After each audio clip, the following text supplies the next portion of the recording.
Hello दोस्तों, welcome to the new mass physics and series of new mass physics. तो इसमें आज start करने वाले हैं लेक्चर नंबर 5 चैप्टर नंबर 2 का, और जिसमें हम खत्म करेंगे Newton's third law of motion and conservation of linear momentum. ये दो चीज आज के लेक्चर में कवर करनी है हमें कि Newton's third law of motion क्या होती है। इससे पहले के लेक्चर्स में हमने Newton first law and Newton second law cover कर लिया है। जिन बच्चों ने वो नहीं देखा ऊपर आई बटन में क्लिक करके देख सकते हैं, इजीली एक्सप्लेन किया गया है, अच्छे से समझ जाओगे। इतना करना है तुम लोगों को कि चैनल को सब्सक्राइब कर देना है, कॉपी पेन निकाल के बैठना है और नोट्स बनाते चलना है, और you will not defeat any battle in this field of education if you watch these lectures carefully. ठीक है, अगर ये लेक्चर्स आप अच्छे से देखते हो तो तुम कहीं नहीं हार सकते भाई किसी भी चीज से। ठीक है, तो बात करते हैं Newton's third law of motion. क्या है भाई Newton's third law of motion? लिखते हैं पहले ना, Newton's third law of motion. Newton's third law of motion, third law of motion.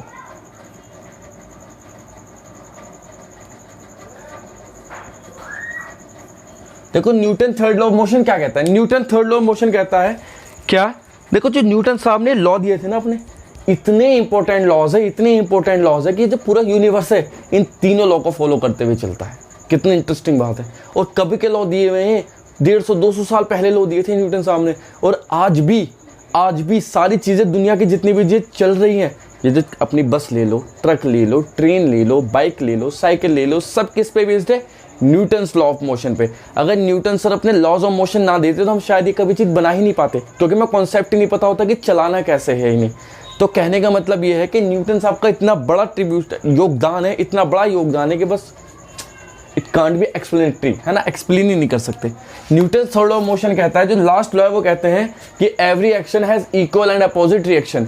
मतलब हर एक एक्शन का एक रिएक्शन होता है। जैसे मान लो मैंने किसी को धक्का दिया तो मुझे भी धक्का महसूस होगा। जैसे मैं इस दीवार पर धक्का लगाता हूँ तो ये धक्का मुझे भी महसूस हो रहा है। अगर मैं दीवार पर एक्शन दिया, है ना, क्या किया, एक स्लैप लगाया ऐसे, है ना, एक, या फिर कोई हिट किया मैंने इस वॉल को, मान लो मैं इस वॉल को हिट करता हूँ तेजी से, तो ये मेरा एक्शन है। लेकिन वॉल बदले में क्या देगी मुझे? रिएक्शन। और रिएक्शन की वजह से मेरे हाथ में दर्द होगा, है ना, क्योंकि एक्शन करते हैं और रिएक्शन मिलती है। तो ये एक्शन रिएक्शन पेयर, इसे बोलते हैं एक्शन रिएक्शन लॉ, है ना। तो कैसे एक्सप्लेन कर सकते हैं हम? It states that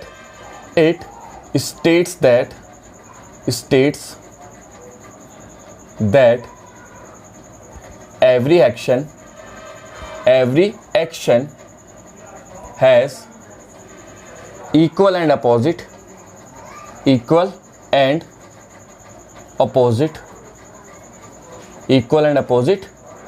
reaction। ठीक है बच्चों, ये जैसे समझने की कोशिश करते हैं इस चीज को। मान लो हमारे पास क्या है, एक ये ब्लॉक रखा है, ये क्या है हमारे पास? एक सरफेस। इस सरफेस पे एक ब्लॉक रखा है यहाँ। इस ब्लॉक का वेट है W। इस ब्लॉक का वेट क्या है? W। तो W कहाँ को वर्क करेगा? किसी भी चीज़ का वेट कहाँ को वर्क करता है? डाउनवर्ड परपेंडिकुलरली, है ना, परपेंडिकुलर डाउनवर्ड, नीचे की तरफ को वर्क करता है। तो मतलब इसका वेट नीचे को जाएगा W।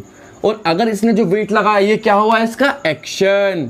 ये क्या हुआ? इसका एक्शन। तो रिएक्शन मिलेगी ऑब्वियसली। कौन रिएक्शन लगाएगा? ये सरफेस, और सरफेस ऊपर की तरफ को रिएक्शन लगाएगा R। और ये क्या हुआ? इसका रिएक्शन। किसका रिएक्शन है? सरफेस का, रिएक्टेड बाय सरफेस। मतलब अगर हम इसको ढंग से डिनोट करें तो कुछ इस तरह का फिगर देखने को मिलेगा हमें। जो इसका वेट है ब्लॉक का वो बीच में से आता है W इस तरह से, जो कि एक्शन है, और जो रिएक्शन है वो सरफेस लगा रहा है ऊपर की तरफ को, ये R। और ध्यान रखना अलोंग द लाइन होते हैं, एक ही लाइन के अलोंग लगेगी। ये मैंने अलग इसलिए दिखाया जिससे तुम समझ जाओगे कहाँ से लग रही है, इस तरह से। तो according to Newton's law every action is equal and opposite reaction, मतलब ये इसके इक्वल होगी बट अपोजिट, मतलब R is equal to W। This is action reaction pair, है ना। या लिख सकते हैं R is equal to W क्या होता है? mg। वेट किसी बॉडी का कैसे डिफाइन किया जाता है? mg के हिसाब से, है ना। तो क्या लिखेंगे? This is called action reaction pair. Action reaction pair, ठीक है। तो ये हमारे न्यूटन साहब के कुछ लॉ थे। जो लॉ थे थर्ड लॉ, इसके अकॉर्डिंग न्यूटन साहब ने ये बातें बताई हमें, है ना, कि कैसे कोई चीज़ न्यूटन्स थर्ड लॉ को फॉलो करती है। मतलब अगर तुम किसी चीज़ पे एक्शन करोगे तो वो तुम्हें बदले में रिएक्शन देगी ही देगी। मतलब मैं किसी के स्लैप लगाऊँ तो वो भी मेरे बदले में स्लैप लगाएगा ही, स्लैप ना भी लगाए तो गालियाँ तो देगा ना, तो वही रिएक्शन है उसका, है ना। अब कुछ एग्जाम्पल समझते हैं एक्शन रिएक्शन पेयर के, है ना। एक्शन रिएक्शन पेयर के क्या समझते हैं, कुछ एग्जाम्पल। अच्छा, एक इंपॉर्टेंट बात और समझने की कोशिश करते हैं। इंपॉर्टेंट बात क्या है, इंपॉर्टेंट बात है some important points, some important points, important points.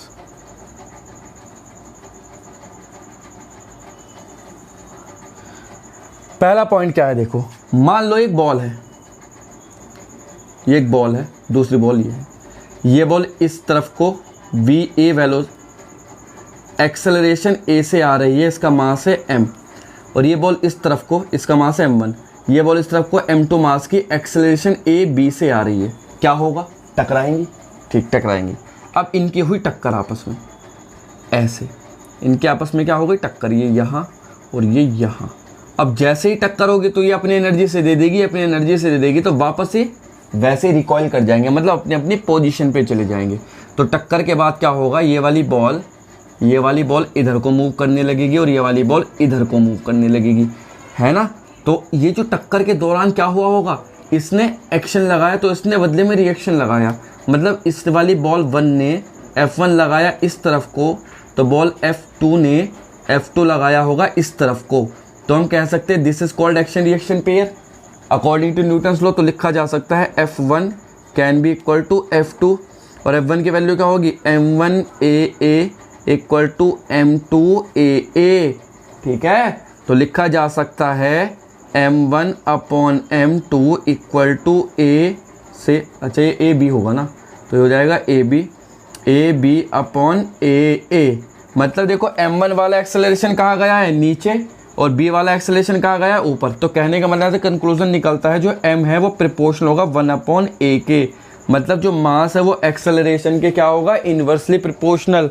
और अगर मास एक्सेलरेशन के इन्वर्सली प्रोपोर्शनल है तो इसका मतलब क्या है कि अगर किसी बॉडी का मास लो है तो एक्सेलरेशन हाई होगा, और किसी बॉडी का मास हाई है तो एक्सेलरेशन लो होगा, क्योंकि it is a inverse reaction, वो it is a inverse relation, ठीक है। तो समझ गए तुम बात क्या बताना चाह रहा था मैं, कि जो पॉइंट है इंपॉर्टेंट पॉइंट है, अगर किसी बॉडी का मास कम है तो उसका एक्सेलरेशन ज़्यादा होगा, मतलब उसे एक्सेलरेट करने में आसानी होगी और एक्सेलरेशन जल्दी से अचीव करेगी।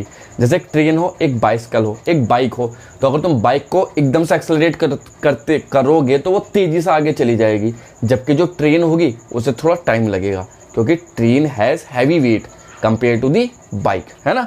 तो इस तरह से एक्शन रिएक्शन पेयर के हिसाब से हम ये पता लगा सकते हैं कि अगर किसी बॉडी का एक्सेलरेशन ज़्यादा, मतलब मास ज़्यादा है तो एक्सेलरेशन कम होगा, और एक्सेलरेशन ज़्यादा है तो अगर मास कम है तो एक्सेलरेशन ज़्यादा होगा।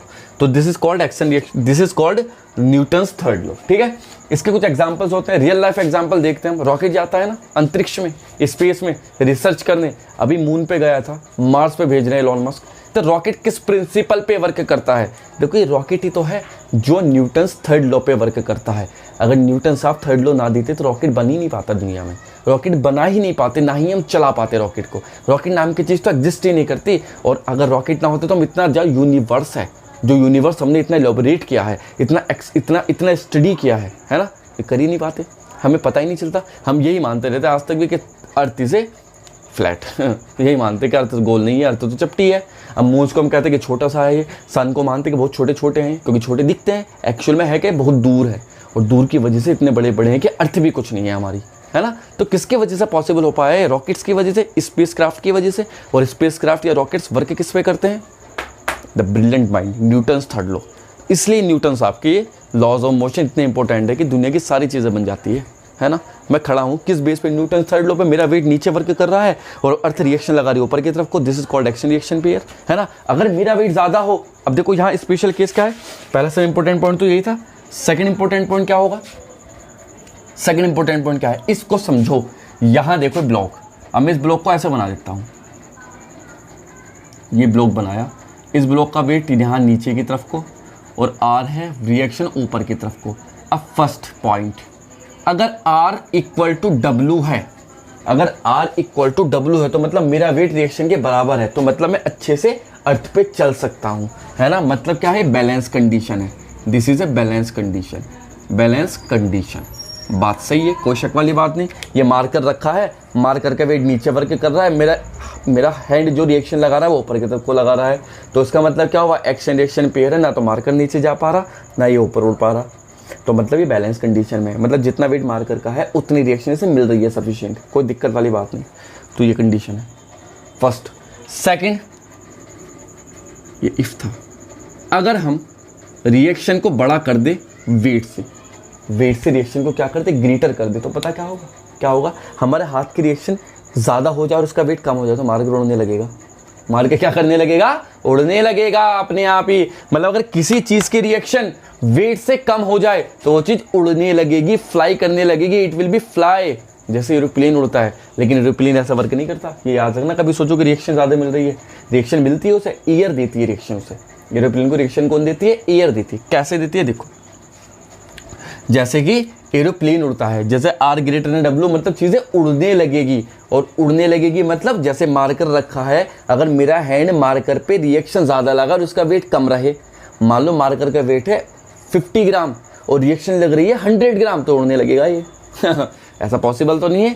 तो कहाँ है पॉसिबल, एरोप्लेन में। एरोप्लेन देखा है ना सबने, जब एरोप्लेन चलता है गुर्र, बर्नौलीज़ थ्योरम पे वर्क करता है, लेकिन उसे जो अपवर्ड फोर्स मिलता है, उसे जो अपवर्ड फोर्स मिलता है, जो अपवर्ड रिएक्शन मिलती है, वो कहाँ से मिलती है, अपवर्ड रिएक्शन मिलती है एयर के प्रेशर डिफरेंस की वजह से। इसे हम समझेंगे जब 11th क्लास में आओगे तुम लोग, टेंशन मत लो, मैं वैसे ही बता रहा जनरली। 11th मतलब प्रेशर डिफरेंस की वजह से एयर प्रेशर एयर प्रेशर के डिफरेंस की वजह से उसे ऊपर को रिएक्शन इतनी ज़्यादा मिलती है, इसका वेट कम पड़ जाता है प्लेन का, और जब रिएक्शन ज़्यादा मिल जाती है तो वो उड़ने लगता है ना।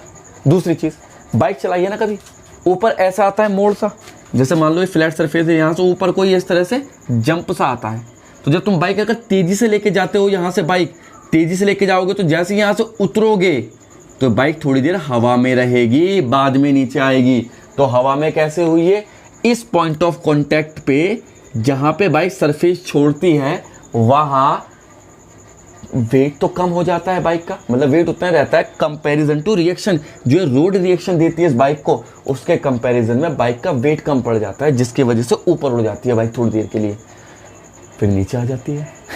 कभी कभी एक्सीडेंट हो जाते हैं, कोई ज़्यादा शार्प मोड़ होता है तो, मतलब शार्प ये जंप होता है तो, और सिंपल जंप होता है तो बच्चे मजे लेते हैं। राइडर्स जो होते हैं है ना, वो तेज़ी से कुदाते हैं बाइक को, फिर नीचे आती है बाइक। तो ये सारे फिल्मों में बहुत सीन देखे होंगे तुमने। तो सारा किसका कमाल, एक्शन रिएक्शन पेयर का, है ना। तो सेकंड ये है, क्या है, object will fly, object will fly.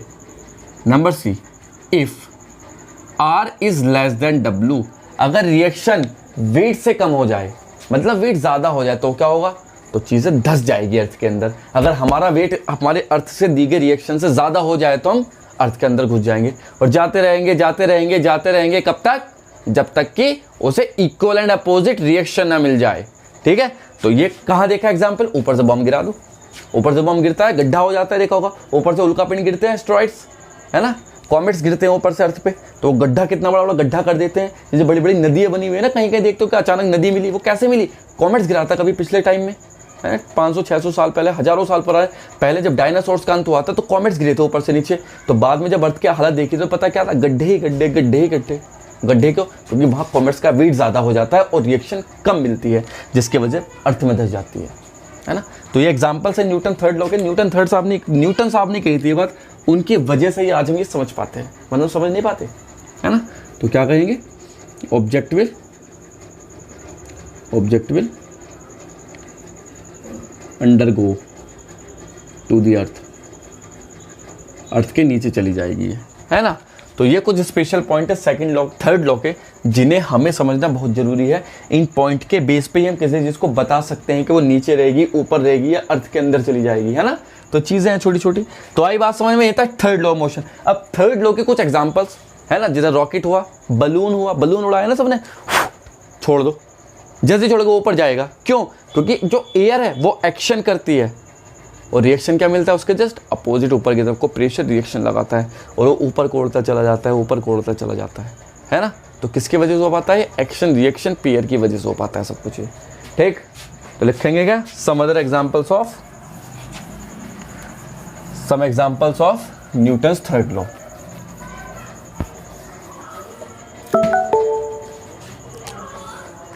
Examples of Newton third law, examples of Newton's third law. Newton third law के सब एग्जाम्पल देखते हैं। नंबर फर्स्ट, क्या? रॉकेट। रॉकेट्स में क्या होता है? अरे दिवाली पे तो चलाया है रॉकेट, तुम जैसे ये वो आग लगाते हो, फायर करते हो, वो ऊपर उड़ जाता है। कैसे उड़ जाता है ऊपर? अरे वो जो बारूद है उसके अंदर जो मटेरियल है वो उसे एक्शन देता है और बदले में वो रिएक्शन नीचे को लगा, वो रिएक्शन देता है और बदले में एक्शन नीचे से लगता है। नीचे को चिंगारी आती है नहीं आती है, तो वो चिंगारी रिएक्शन है और एक्शन कहाँ को? ऊपर को, जिसकी वजह से ऊपर उड़ता चला जाता है। ठीक है, तो जैसे रॉकेट हम देखते हैं वो स्पेस क्राफ्ट वाले रॉकेट, ऐसे होता है रॉकेट, तुम सबने देखा होगा।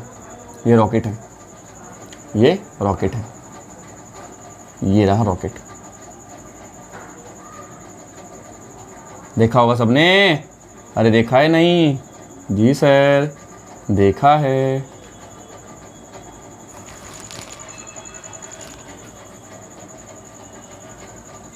इस तरह के इस पे प्रोपेलर्स होते हैं, जैसे बोलते हैं प्रोपेलर्स, ये प्रोपेलर्स होते हैं। तुम्हें पता है रॉकेट का काम क्या होता है? चेम्बर्स होते हैं यहाँ कुछ, ये होते हैं कुछ प्रोपेलर, टरबाइन होती है यहाँ इस तरह की थ्रस्टर्स, है ना, ये होते हैं। ये रॉकेट है हमारे पास। एक्शन रिएक्शन पीरियड पे कैसे वर्क करता है? जैसे इसके अंदर का फ्यूल बर्न होता है, जैसे ही इसके अंदर का फ्यूल बर्न होता है तो एक फोर्स प्रोवाइड कराता है ऊपर की तरफ को।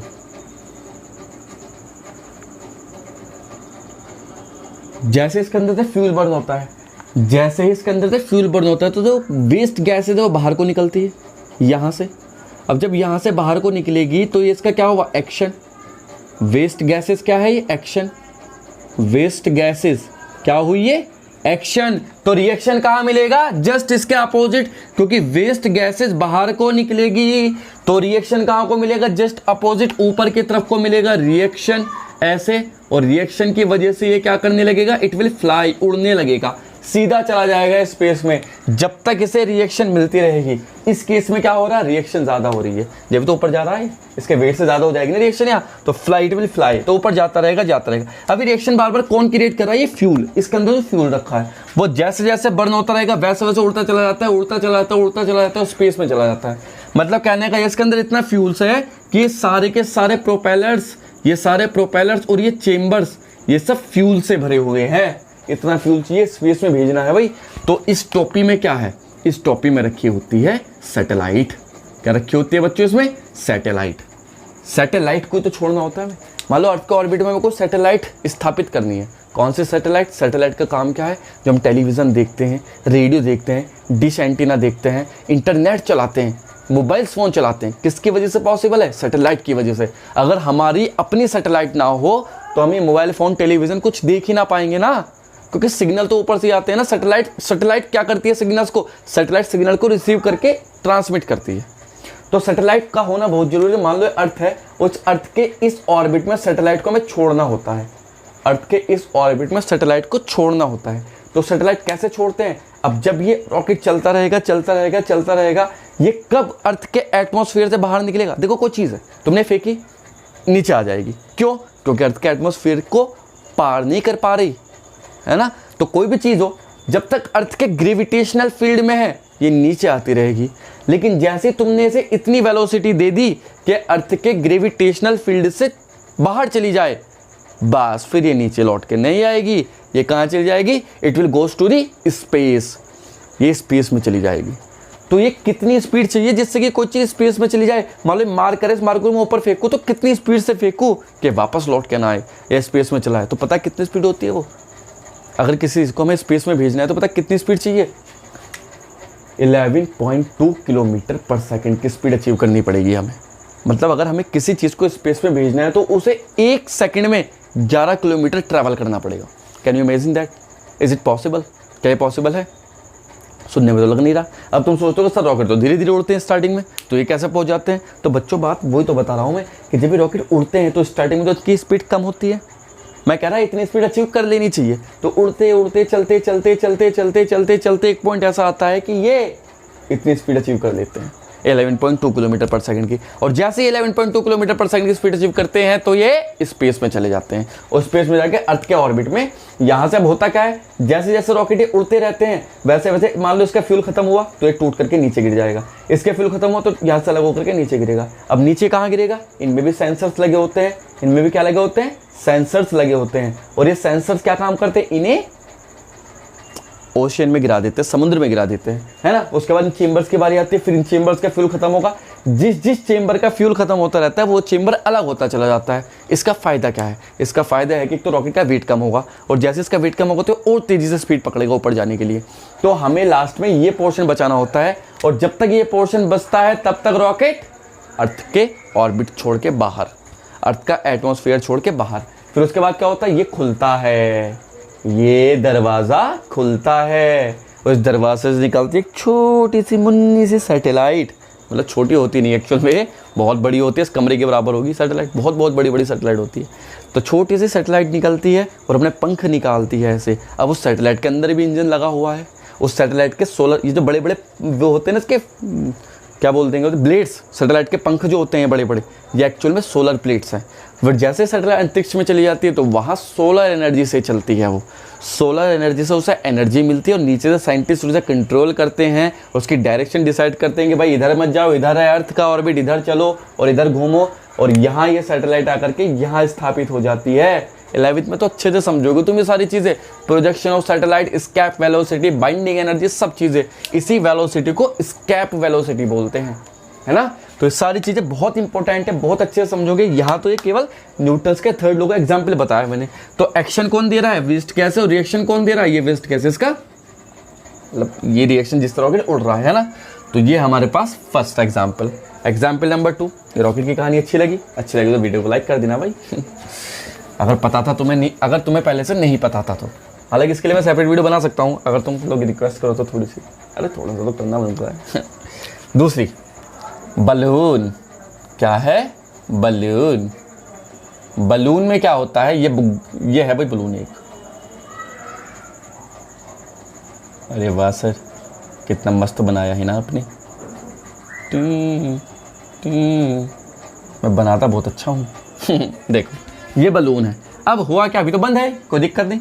अब तुमने क्या किया, धीरे से यहाँ आए और इसे कैंची से काट दिया। जैसे तुमने यहाँ से कैंची से काटा तो पता है क्या होगा, ये ऐसे हो जाएगा, है ना। और जैसे आओगे तो नीचे एयर क्या लगाएगी, एक्शन, और इस एक्शन का रिएक्शन मिलेगा ऊपर की तरफ को। ये एयर है, ये क्या निकलेगी यहाँ से, एयर, और ये एयर क्या लगाएगी, एक्शन, उसका रिएक्शन कहाँ मिलेगा, ऊपर को। बलून बम बोलेगा तो नहीं रॉकेट बोलता है। तो बलून ऊपर जा करके टेढ़ा मेढ़ा होकर फिर वापस नीचे आ जाता है, जब तक कि ये रिएक्शन प्रोवाइड कराता रहता है ना। तो यहीं से आइडिया आया था रॉकेट बनाने का भी भाई, ये बलून के एग्जाम्पल देख करके रॉकेट बनाने का आइडिया। ये सारे किस पे बेस्ड है, न्यूटन्स थर्ड लॉ पे बेस्ड है ना। बलून का एग्जाम्पल, बोर्ड देखी होगी, नाव रखी है, नाव में तुम चढ़ते हो आगे को पैर करके। जैसे नाव किसी बैंक पे हो, तुम किसी गंगा के किनारे हो और तुम्हें नाव की ट्रैवल करनी है, यात्रा करनी है, तुम पैर रखते हो नाव में, तो नाव तुम्हें पीछे को धक्का देती है क्योंकि तुमने आगे को एक्शन किया तो उसका रिएक्शन पीछे को मिलता है। तो ये वाटर लगाता है ना। तो चीज़ें हैं कुछ यार, इंटरेस्टिंग चीज़ें हैं, सब फिजिक्स का खेल है ना। तो बलून, तो ये बात थी हमारे न्यूटन थर्ड लॉ की, और न्यूटन साहब ने बहुत सारी चीज़ें बताई थी हमें। वैसे तीसरी चीज़ भी देखी जाए अगर हम, तो थर्ड एग्जाम्पल है, ये 2 एग्जाम्पल था, वो फर्स्ट एग्जाम्पल था। थर्ड एग्जाम्पल है गन। गन में क्या होता है, ये गन है,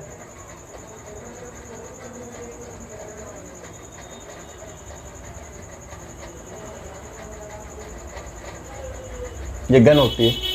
अब ये गन होती है तो जैसे ही तुम जब फायर करते हो तो बुलेट आगे निकलती है, और बुलेट क्या करती है, तुमने एक्शन कैसे लगाने का तो रिएक्शन पीछे को मिलता है। जब भी कहते हैं कि गन लगाते हो तो कंधे पर रख के लगाते हैं बड़े बड़े सिपाही गन, क्यों, क्योंकि गन जैसे तुम बुलेट फायर करते हो तो उसका रिएक्शन पीछे को देखने को मिलता है। बुलेट तो आगे गई, वो तो एक्शन था, और रिएक्शन पीछे को देखने को मिलता है। तो कभी कभी कंधा भी टूट जाता है, इतना हाई रिएक्शन होता है अगर तुम पे टेक्निक नहीं आती कि कैसे लगाया जाइए। माउजर होती है, हाथ में कस के पकड़नी होती है और सीधी रखनी होती है, एल्बो थोड़ी ऐसे थोड़ी टेढ़ी करके। क्यों? क्योंकि जो रिएक्शन होती है वो हाथ ऐसे मुड़े, वरना सीधी रखोगे तो हड्डी बाहर निकल सकती है बाहर की, ये पीछे की एल्बो टूट सकती है। इसलिए हाथ थोड़ा मोड़ के तब चलाई जाती है, जिससे कि ये सारा रिएक्शन यहाँ आकर के इस तरह से हाथ झुक जाए, पीछे को झुके, तो कोई दिक्कत नहीं है ना। और सीधा रखोगे तो डायरेक्ट हाथ, अगर डायरेक्ट सीधा रखोगे तो रिएक्शन सारी हाथ से पास होकर के बोन्स में जाकर के बोन्स क्रैक भी कर सकती है, इतनी हाई रिएक्शन डेवलप हो जाती है कभी कभी।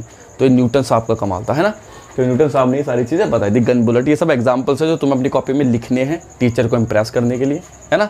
तो ठीक है, बस ये Newton third law of motion था। मिलते हैं नेक्स्ट वीडियो में कंजर्वेशन ऑफ लीनियर मोमेंटम के साथ, अच्छे से एग्जाम्पल्स करेंगे, न्यूमेरिकल करेंगे और बहुत सारी चीज़ें पढ़ेंगे। तब तक के लिए बेस्ट ऑफ लक। काफ़ी